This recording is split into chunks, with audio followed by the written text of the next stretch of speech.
د ملا یعق.وب تازه او نوی خبرداری پاکستان ته د افغان نیوز قدرمن لیدونکو ستړي مشئ، وخت مو په خیر. په مکړی د نن ورځې تازه او مهم خبر ته د اسلامي امارات د دفاع وزارت پر افغان خاورې د برید ناوړه پایلو په اړه خبرداری ورکړ.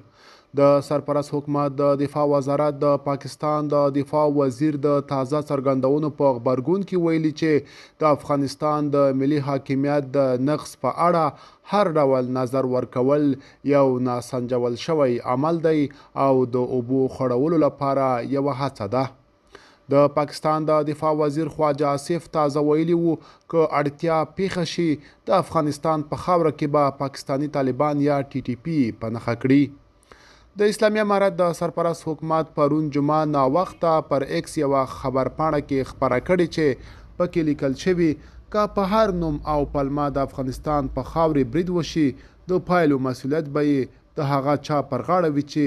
تجاوز یې کړی دی.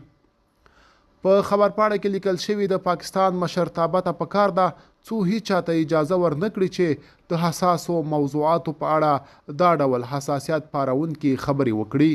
د دفاع وزارت یو ځل بیا ټینګار کړی چې اسلامي امارت هیڅ چاته اجازه نه ورکوي څو د افغانستان خاوره د نورو هیوادونو پر وړاندې وکاروي. دا لومړی ځل نه دی چې په افغانستان کې د TTP د موجودیت په اړه د افغانستان او پاکستان د چارواکو ترمنځ دا ډول ناندرۍ راپورته کیږي، بلکې تر دې وړاندې هم د دواړو لورو ترمنځ سختې ناندرۍ شوي دي. بلخوا د طالبانو د ویان ذبیح الله مجاهد په مشرۍ طالب پلاوی د دوحې دریمه غونډه کې د ګډون په موخه د شنبې ورځې مازدیګر له کابله دوحې ته روان شو. د پلاوی کې د طالبانو صنعت او سوداګرۍ، نشهیي توکو ضد مبارزې او ادارې او د افغانستان بانک استازي شامل دي چې پر طالبانو د نړیوالې ټولنې له لوري د لګول شویو مالي تعزیزاتو، نشهیي توکو او اقتصادي ځان بساینې په اړه به د دوحې غونډې له ګډونوالو سره بحثونه وکړي.